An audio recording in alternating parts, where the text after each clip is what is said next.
Today is Wednesday. Our guest, Cynthia Foster, is unraveling the mystery of your symptoms. Thank you so much, you guys. Take two joining us again. And why don't you, Cynthia, tell us a little bit about yourself and just whatever you're guided to talk about. Oh, great. I don't know if you can see it, but I have a little doctor's coat behind me. Yay! And then I thought it would be cute to say, it's important to keep this in the background, right? Because that's kind of where I started from, but I realized that was not what was really working. It was not really very effective medicine. That it was we have a flop over effect from my cell phone. So I went to medical school, and one of the problems with medical school was that I'm an empath. So I feel people's feelings, and I feel what the medical treatment does to people. So, and at the same time, I also had epilepsy. So I had kind of a double whammy I was dealing with. So I was suffering with the epilepsy. I didn't know I had it. I was desperate to find out what was wrong with me. I had severe headaches. I was dislocating my shoulders in my sleep. I was desperate to find an answer. I went to doctors for 2 years, and the doctors couldn't find anything wrong other than I have anxiety. So the anxiety picture didn't seem right to me. Just internally, it was like something is very, very wrong. I just didn't know what it was. And unfortunately, their method of diagnosis wasn't very accurate. So I find that a lot of times with people. They don't know what's wrong with them. They go to the doctor. They go from doctor to doctor. They can't find out what's wrong with them. But yet we give them so much credibility, like, oh, go to a doctor and get diagnosed, or go to a real doctor and get diagnosed. And sometimes this doesn't work, right? So it didn't work for me, and I'm a very logical person. So I went, okay, well, this one avenue isn't working. I'll go in another one. So I started to think outside the box. I started to go to health food stores, libraries, bookstores, and just see if I could educate myself. So I did this, and I found an entirely different world of natural healing that I had no idea existed. I had no idea what herbs did. I had no idea how to heal anything natural. My idea of healing at that time was just go to a doctor. Right.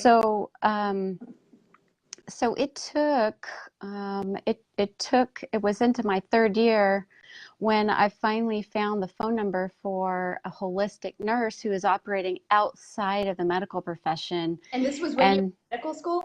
This was while I was training to become a conventional doctor. Wow, okay. And she diagnosed me.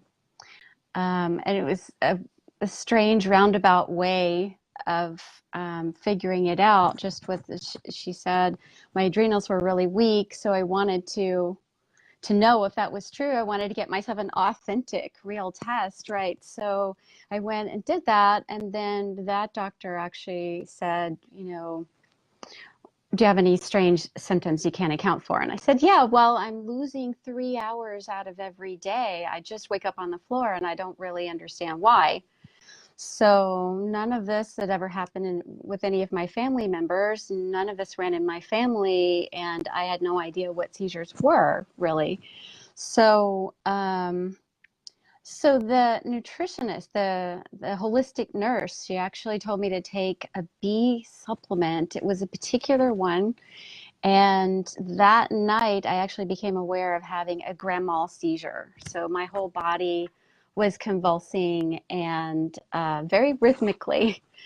And I finally understood what was happening to me and why I had all the symptoms and the confusion and the brain fog and couldn't think straight and kept dropping things and uncoordinated and everything else. The cuts in my mouth, I would wake up with blood in there.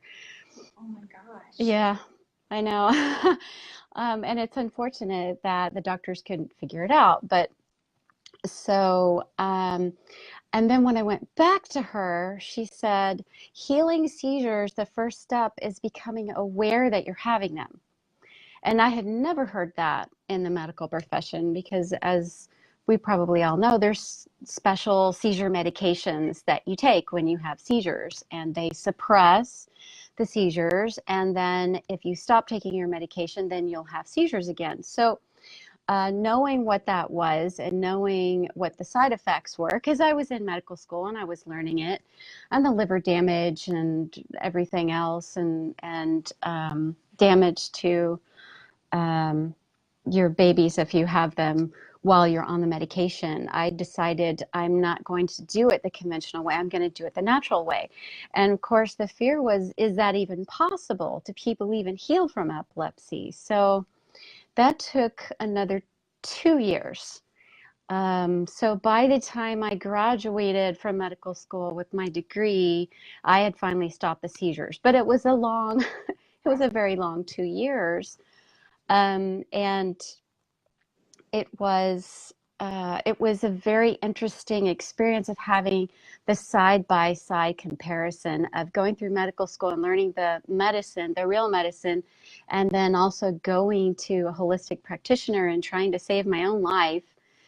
And I wrote a book about it, actually, called Stop the Medicine. I love your cover. I know, I love that light. Yeah. I told the graphic designer the topic, and he just chose this. So I had nothing to do with it. Wow. But I love the way it turned out. So yeah, I learned that I needed to change my diet. I needed to take supplements. I needed to do a lot of colon cleansing. I did a lot of emotional healing. I did a lot of flower remedies. I did a lot of juice fasting. So I consumed nothing but juice all day long for many, many days. My longest one was 60 days. Holy cow. Yeah. I know. I was trying to top my teacher that he had done a juice fast for 60 days. So I was trying to one up him. Wow. But I ended up cured and the seizure stopped. And my life was completely changed because I'm like, oh, that's not supposed to happen. I was in medical school being told you're the brightest of the bright, you're the cream of the crop, this is the best anybody has to offer you.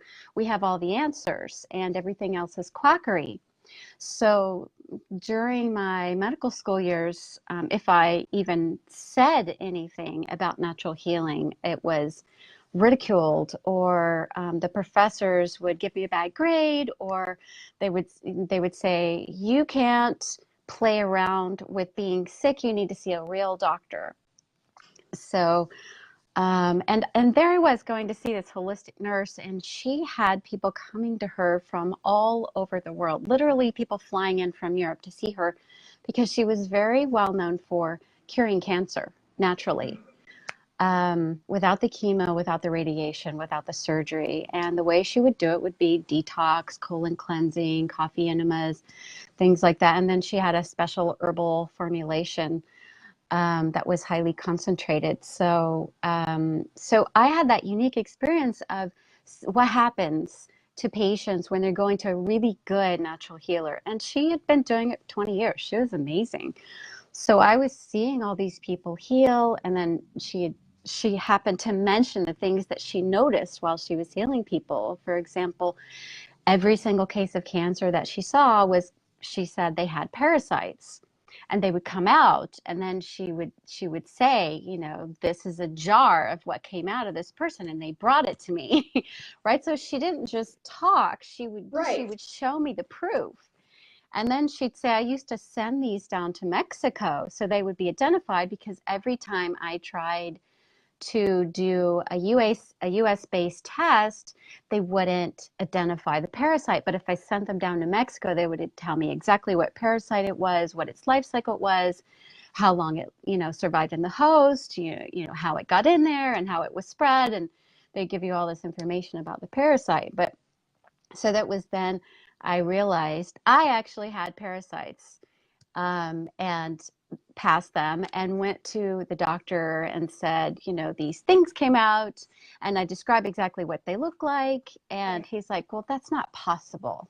It's not possible to pass parasites, not unless you were on some kind of medication, parasite medication, right? So in the natural healing world, of course, we know wormwood, black walnut, clove, quassia, there's some pomegranate bark.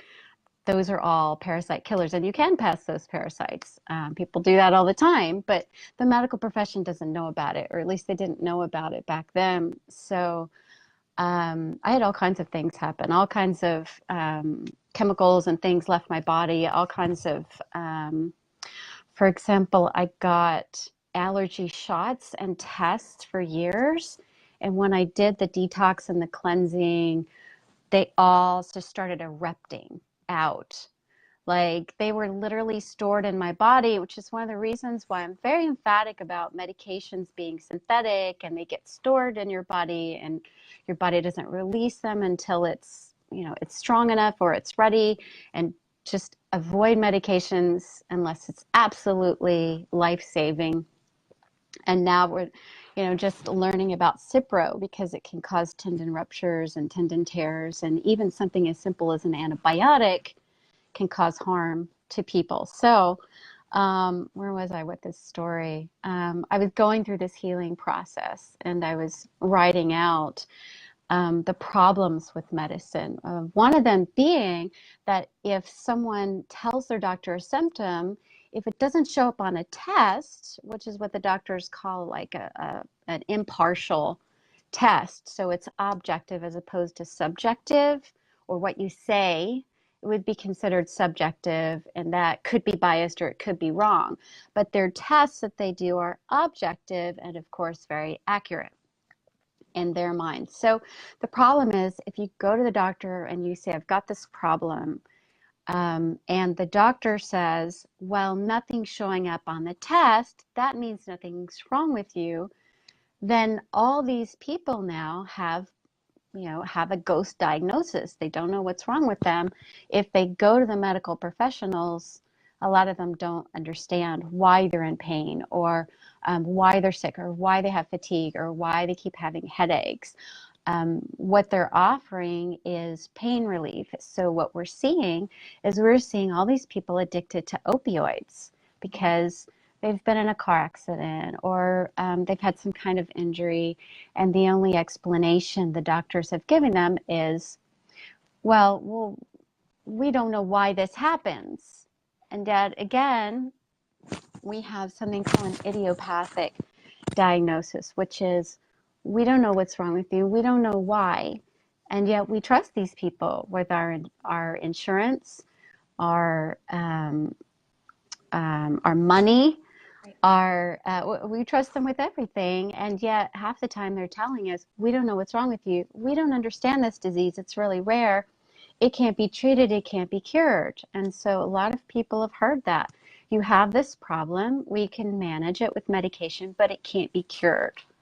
So we see people with high blood pressure on the medication for the rest of their lives, as opposed to, let's say, somebody that goes to a Qigong master or an herbalist, and that person says, okay, so your high blood pressure is caused by a kidney stone. I had one lady that came to me with a kidney stone, and she said she went to a Chinese practitioner.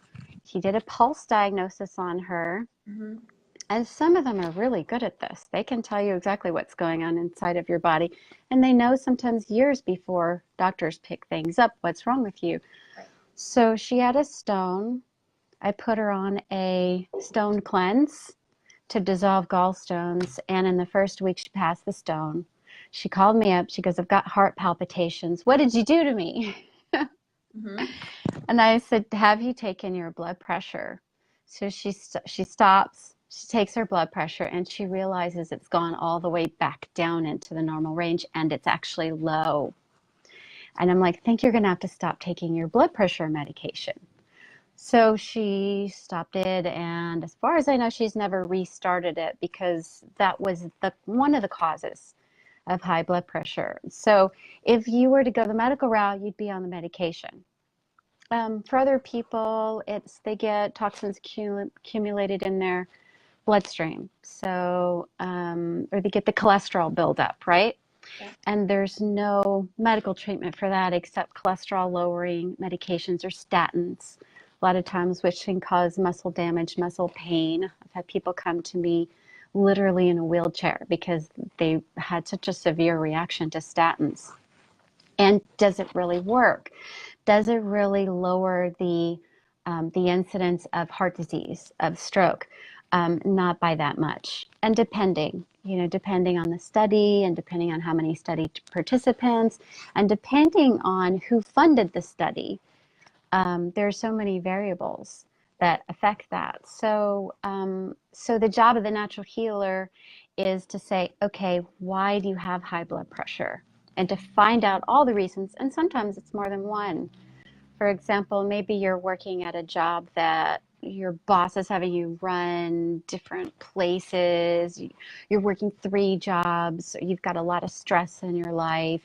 And so you need not only to do a cleanse, but you need to like figure out how you're going to manage that stress. So all of the diet factors are involved. Maybe you're drinking 12 sodas every day. I had a friend who came to me, had gone to the emergency room, and I said, were you by chance drinking a lot of soda? And he said, well, I drink 12 a day. And I said, did they not ask you this in the emergency room when you came in with heart palpitations? And he said, no, they didn't. I'm laughing because my husband. So that's why I'm like, I'd like to know where genetics come into place too. That's my next question. Genetics, I think, is the hugest cop out in the medical profession. It's like them saying, I'm sorry, you can't heal because you've inherited something. And if we look into iridology, we can see kind of the genetic constitution of the person. We can see whether they're strong. We can see the organs that are weaker genetically. And then we prescribe a fix, right? Or we say certain foods are strengthening to certain organs. So eat these certain foods, avoid these other foods. Or we can see if your lymph is congested, and then we can prescribe, exercises to help cleanse your lymph, or herbs to do that. So, oh wow, new energy's coming in. What is that? Is that from you? Maybe. Well, Usually, I got something new yesterday. I figured you'd pick up on it. So yeah, it's in line with what you're talking about, but talking. You're accessing information. Usually it takes only like 5 minutes when I start talking to you, and then I start feeling your vibration. And I probably had told you before that it was pretty significant, that I was like, wow, your energy is really amazing, because I feel all this heart energy coming from you. Oh, well, thank you. I'm trying to extend it. Yeah.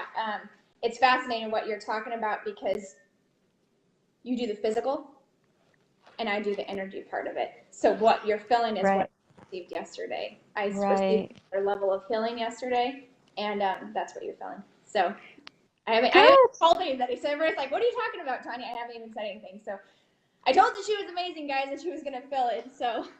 So genetics, it's such an amazing sort of, because they're now saying if you're overweight that it's your genes, or a lot of times the women that have a susceptibility to breast cancer, they have the BRCA1 gene. And recently they found out that half the women that had that gene, actually it was a harmless variant. So when we look at the medical profession, it's a very physical method of healing. It's like, oh, you break a bone, let's put the bone back in place. And in some ways that's good. In some ways it may be not so good. Or they say, oh, your gallbladder is causing you pain, so let's cut it out. Right.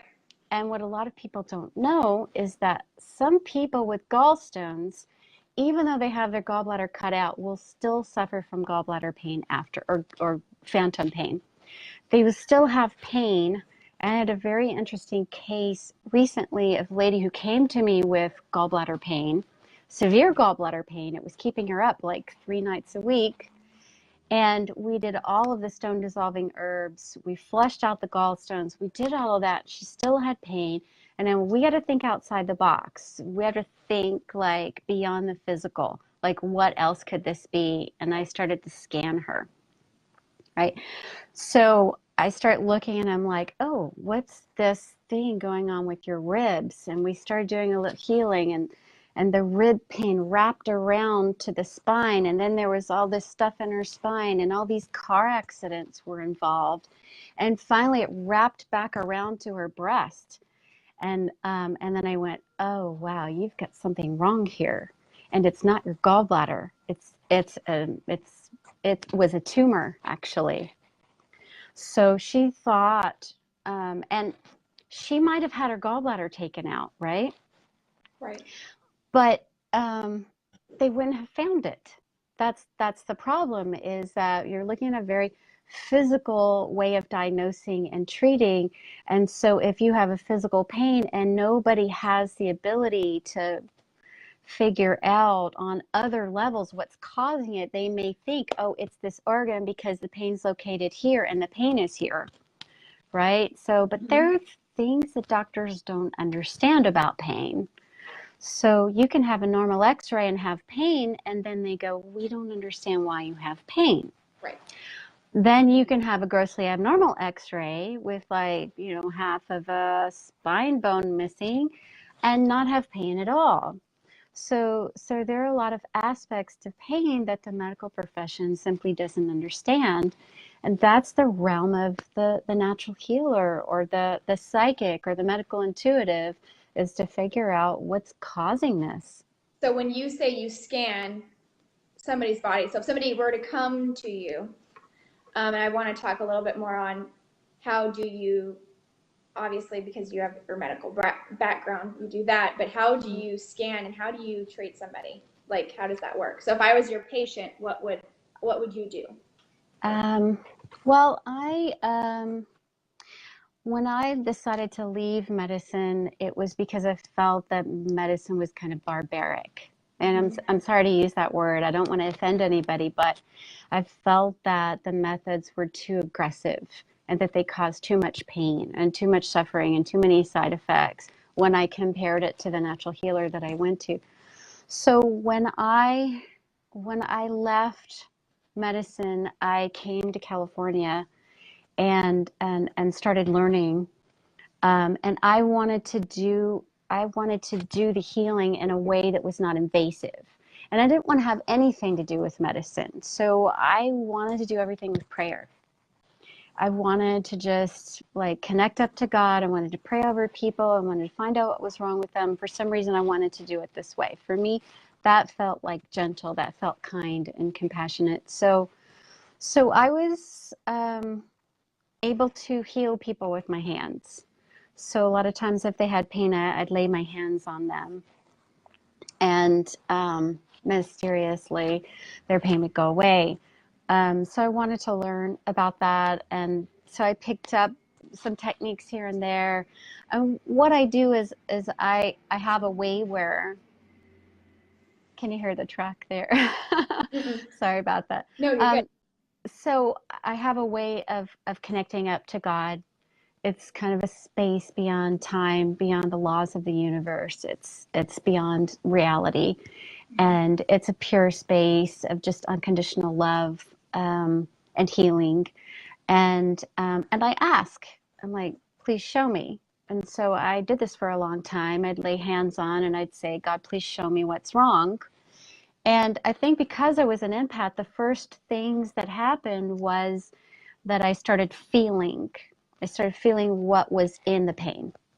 So somebody would have, I had another lady, she had gallbladder pain, and I looked in there and I felt fear, like she had a lot of fear in there.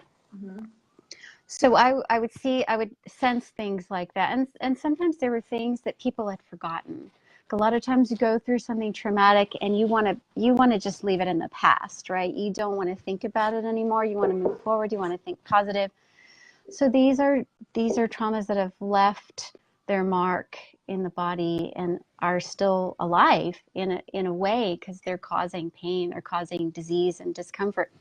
So I went, wow, okay, there's fear in there. So I would bring it up with people. What are you afraid of? And they'd say, I don't know. Right. So then I would try to look deeper. God, please show me more. Please show me more. What's going on? Over the years, they would get more and more information, or I'd start hearing. I wanted to know, like, what in their mind, what belief in their mind is causing this. And then I would start to hear things. I would start to see things. Like in one lady's gallbladder, I saw one of her husbands slapping her across the face. And I went, wow, did you have a husband that hit you? And it was one that she hadn't told me about. And she said, yeah, I did.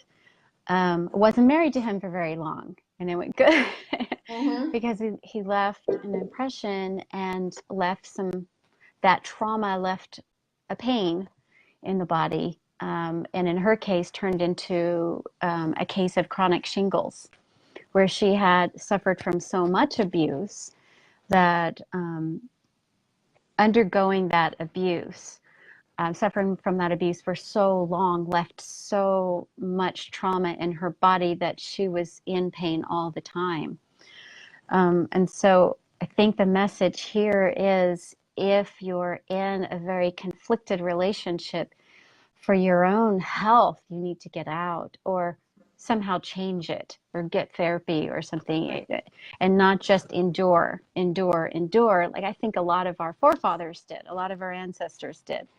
Right. They had to be married, they had to stay married, or they had to work at a certain job. I mean, they didn't have as many options as we do now. So they endured, kept a stiff upper lip, that kind of thing. So yeah, so those are the things that I would do. I would look in and I would see what's causing it.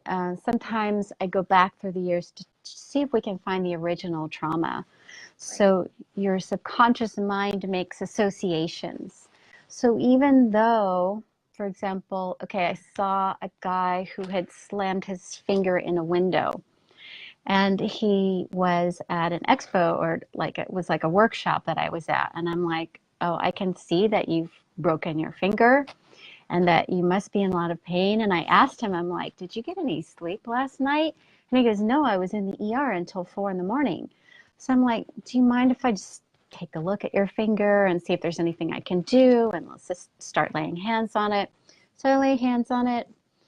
And come to find out, he's had a prior injury from playing basketball where he jammed his fingers really bad. So we were able to take like half the pain away just by laying on of hands. And then we got to that trauma, and then the pain really started to release.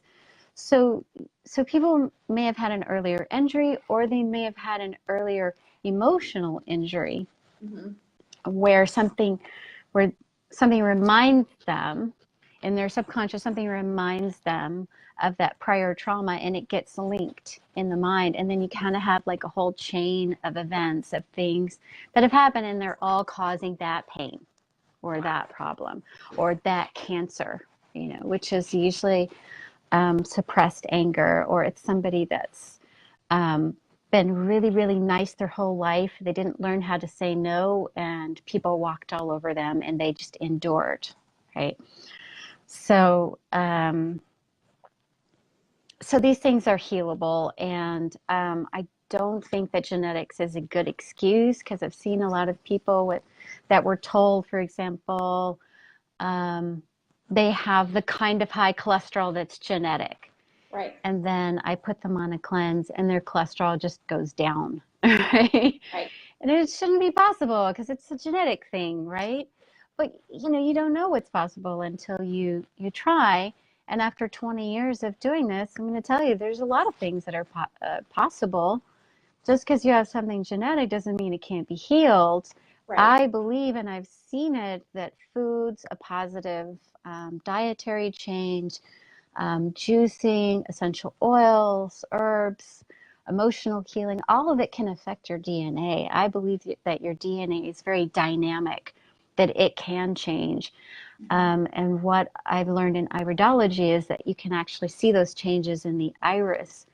So when they take pictures, the blown up pictures of the iris, they can kind of see signs of healing in the eye, and they can kind of see if your genetics have gotten stronger, and then you can see it in the next generation. So we have the ability, even if we have something genetic, to pass on stronger genetics to our children who also have the same opportunity until that completely leaves the ancestry. And then there's something called ancestral healing, where you can actually go in and attempt to heal your ancestors. And then you can get a more direct healing for things that are genetic. So those are some really interesting healings themselves. I even heard of a case of hemophilia, which we all know of as being genetic, and there's no cure, and blah, blah, blah. And I heard of this case from a healer who did constellation healings, and he went back through her ancestry and found some ancestors that were in a war and killed all these people. And she was a manifestation. She was a manifestation of all the people that, all the blood that was shed. Oh. And yeah, some natural healing gets like really out there. But the bottom line was, and I believe she was 13, and with her first menstrual period, she almost bled to death. Like shed some really severe hemophilia, and she did this healing, this constellation healing, and it stopped. The bleeding stopped. So you never know what's causing your problem, you know, and it could be past lives too. I've done some of those, whether you believe in it or not. I find it a useful construct. Even if you don't, I promise it's in there. I do it as because I find it useful. I had somebody come to me with migraines, and I went and looked in his head, and I'm like, track me back to his past lives and show me if there's anything there. And I had some visual of him falling off of a horse, and the horse stepped on his head. And I went, you're going to think this is so strange. Yep. Because this happened. And he was kind of already sensitive that way. So he goes, oh, okay, sure. Great. Well, sometimes the weirdest thing is people go, you know, I kind of have always had this feeling about that. And his migraine stopped. And years later, he hadn't had any more, because we got to the root of that one, which is great when that happens, when you can collapse down the whole pattern. That's what we'd like. We'd like people to just be completely out of pain. So I have a lot of people who are like, oh, that's amazing, and kind of wondering where you're in Los Angeles, in California. I am. And you do remote healing? I do remote healing. Usually I like to see people via Skype, because it helps me if I see them. Oh, right. I'm the same. I do all my readings on Messenger, or on Messenger app or Skype or whatever. But I'm saying they could see you like this and set up an appointment. Yes. And they can websites, because I have all yours for them to get connected. And how much do you usually charge for a session? Or maybe I'm putting you on the spot. You don't. I mean, I have hour-long sessions. I like the first session to be at least an hour, just because I have like an 8-page questionnaire where I ask people questions about everything, almost, and what medications they're on, and what supplements they're on, and all of that stuff, and what their diagnoses are, and you know what organs they have left if they've had any taken out, and all of that. So I have hour-long sessions for $250. I have half-hour sessions. I don't know what those are. It's probably half that. And then I have 15-minute ask me a quick question. Okay. Awesome. Perfect. I was trying to think, what else did Spirit bring up? I know somebody asked about essential oils. Is there any like essential oils? And I'm hearing stress related. So if somebody like grab something, you have or is stressed and they want to grab an essential oil, do you recommend a certain one? I have one that I've been working with lately. This is such a weird story. It used to be called Migrastop. It was the blend I formulated for the migraines because I had so many when I had the seizures. And then I realized that if I put it on my chest, that it opened up my heart. And so I like this one. It's called Open Heart And you because make it. oh, Mhm, mhm, okay, so that's. question, because I can already hear it, Spirit said it, do you sell them? Oh yes. Uh-huh. Okay. I have about 85 products on the website: herbs, herbal cleanses, colon cleanses, liver cleanses, kidney cleanses, essential oils, herbal teas. Do, But I sorry have like, for interrupting me. Do you recommend somebody seeing you before they order something? I have people do it both ways. It really depends on you and if you're intuitive. Because some people are good at, they're like already seen a lot of natural healers. They're very intuitive. They're in touch with themselves. They're like, I just know I need this formula. I've had people just say, I know I need that one. I need an adaptogenic formula, and they're done. They don't need anything from me. And Sweet. then other people are like, I have no idea what this is. I don't know what it does. What do you recommend? And a lot of times I can just go, oh, you need this, right? And just, save them a lot of time.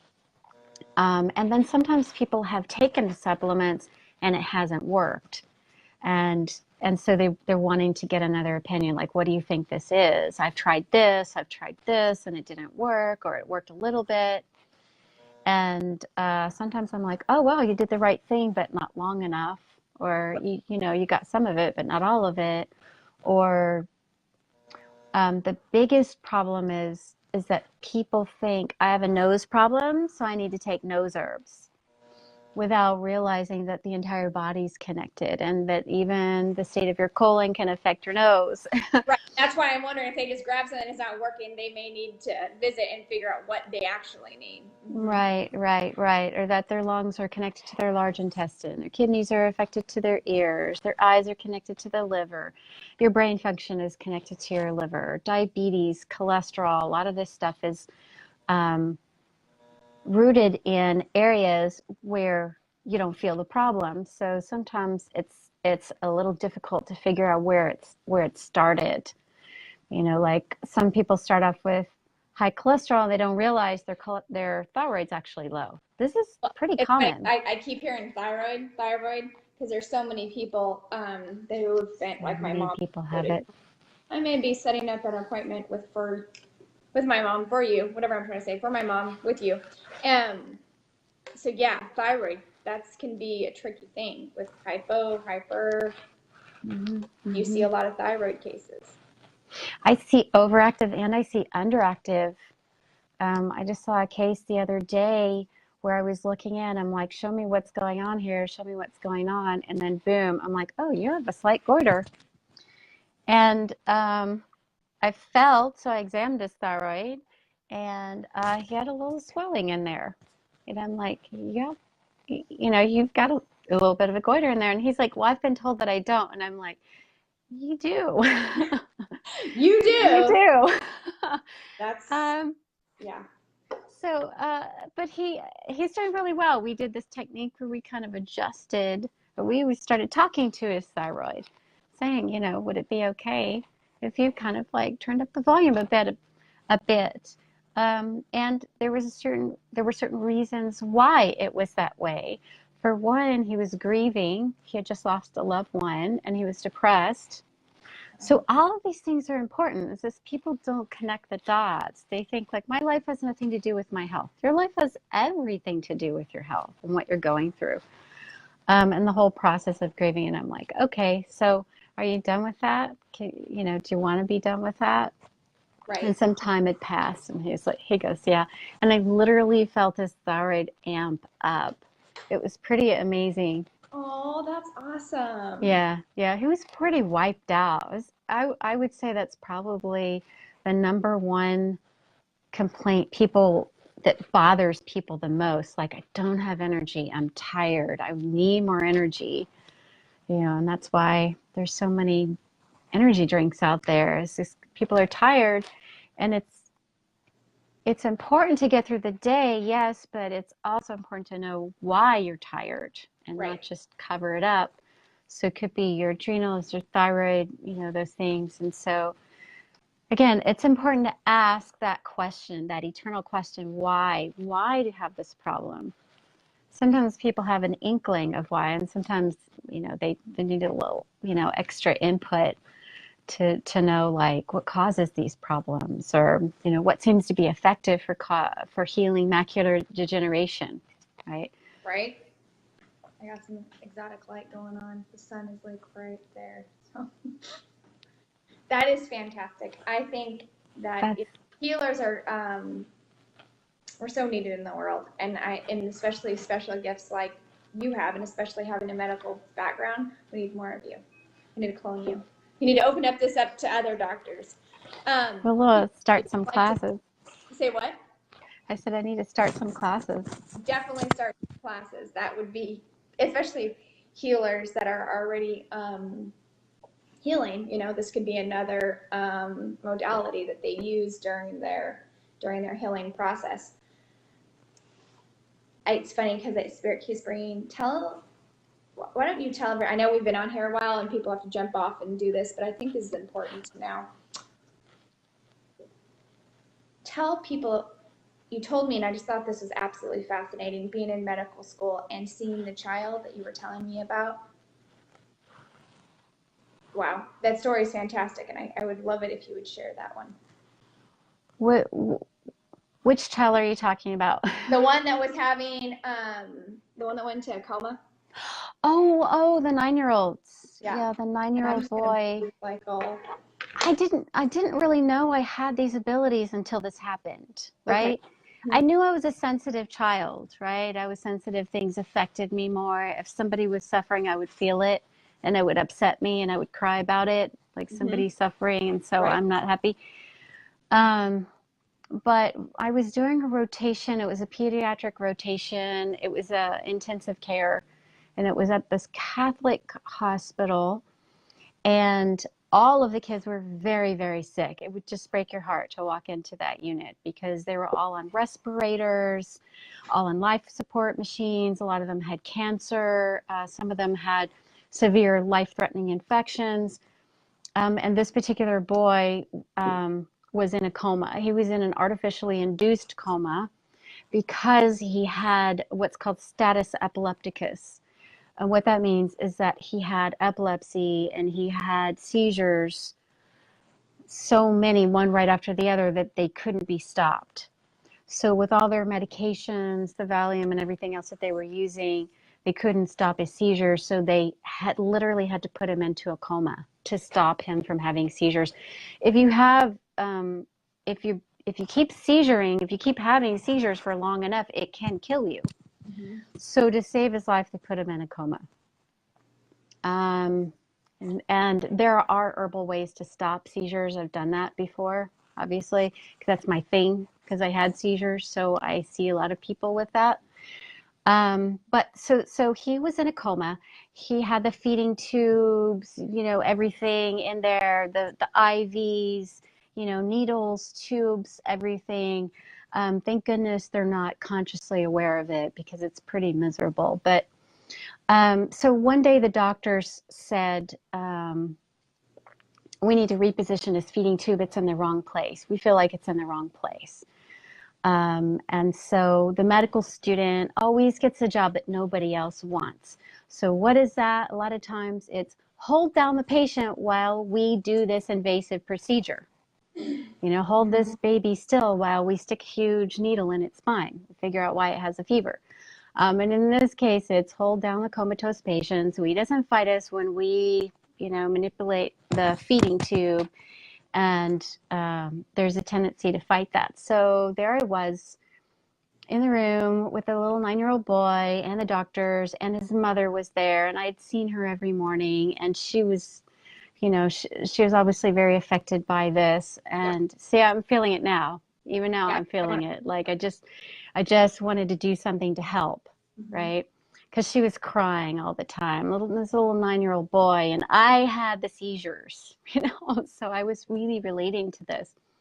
So they had me hold him, and I had my arms around him, and I just was like, in this moment, I went, God, please, please send me something, like send your healing power through me and heal this little boy. And so it was this very intense moment, right, where they were doing this, and I was holding him still, and he was squirming, and he was fighting me. And I was like, please, God, please, God, please, God, heal this little boy, heal this little boy. Send me the energy, send me the healing energy. And so nothing really happened in that moment, right? And I'm like, okay, well, you know, I did everything I could, right? So, like, even still, I get emotional about this little boy. The next day I walked in, the resident was pacing up and down, and she was all, he's out of the coma, he's out of the coma. Because Wow. they had kept trying to get him out, and every time they tried to reduce the dose, he would go into seizures again and have to put him back under. So they couldn't get him out of the coma without risk to his life. So they had to just keep him in the coma, and he had been there for so long. So they got him out of the coma. He didn't go into a seizure. It was all done. And I walked into the room, and this little boy was sitting on the edge of the bed, fully alert, fully awake. And I went, oh my word. Like, what happened? Right. And everybody's walking around going, it's a miracle, it's a miracle. And I'm like, okay, there might be something to this. Right. I can't explain what happened, right? So then it started a long journey of like, what happened? Could this, could God heal this way? Yeah. And turns out that it is. Conduit of light, channel of God's healing light. I love it. I love it. I love it. Oh, I love that story. So I wanted everybody to hear that story. Thank you Yeah. so much for all the work you do. Terry put in the comments, you guys, for website. It's also on the page that I posted yesterday. Ways to contact her if you guys are in pain and have seen multiple doctors and don't understand where or need her assistance. Shoot her a message. She will be a guest again. We will definitely be talking again. We are talking about doing a show in California, so this will not Great. be that you guys will see us together. Let me see what else does Spirit want to say. Shoot her a message. Is there anything else you wanted to say to the guest or to I'm on Facebook, LinkedIn, Twitter. I've got like a little Pinterest page. It shows you how to heal a sprained ankle naturally. Nice. I sprained my ankle a couple times, I know. I use my own healing as an example. I love that. Also, I have the book. Yes, where do they buy your book at? It's on Amazon. It's also on my website. Okay. So this is the second edition. I like this edition. It's got extra information on there. It's got information about the exact cleanses that I did that healed the epilepsy. Okay. And you got to sign up for my mailing list, because the mailing list, I send out emails every week that teach you about the cleanses. So it's very educational. And so then I say, why does a colon cleanse help this or that? Or why should you do a liver cleanse? And, what to do with essential oils, or how to use them, or how to know what herbs you need. There's a questionnaire on the website. You can take the quiz, and it'll give you herbal recommendations. So there's a lot. There's a lot there. I do have a discussion board. I may actually check if people want to post their questions on the discussion board. I stopped it for a while. I may start it up again, where I give quick recommendations for. I saved a woman's gallbladder that way on the discussion board. And she goes, The doctor's telling me my gallbladder's going to go gangrene. I'm going to die from this. Oh my gosh. And I go, really? When's your surgery scheduled? And she goes, 2 weeks from now. And I'm like, oh yeah, you're really at risk of dying. Yeah. No. Oh my God. No, and so I told her what to do on the discussion board, and she actually did it, and she flushed out her gallstones, and she was fine.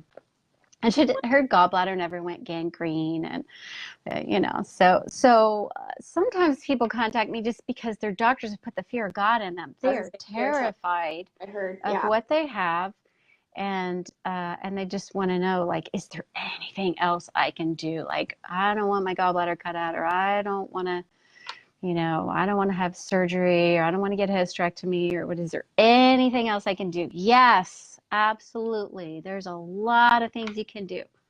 Yay. Oh, that's awesome. Thank you so much, Cynthia. I appreciate you being our guest. Thank you, everybody. You're welcome. Thank you so much. Yes, I'm glad you're here. I'm like, this is so exciting. A lot of people had to go back to work and they're going to finish watching their replay. But thank you guys so much. Contact Cynthia. Get obviously hooked up with her mailing list or email list. Thank you, and we will talk soon. You guys have a fabulous day, and thank you. All right, bye. Me too. And if anybody's following me, check out Tanya's page as well. Yes, definitely. Thank you guys so much. We'll talk soon. Okay, bye. Bye. Have a great day. You too.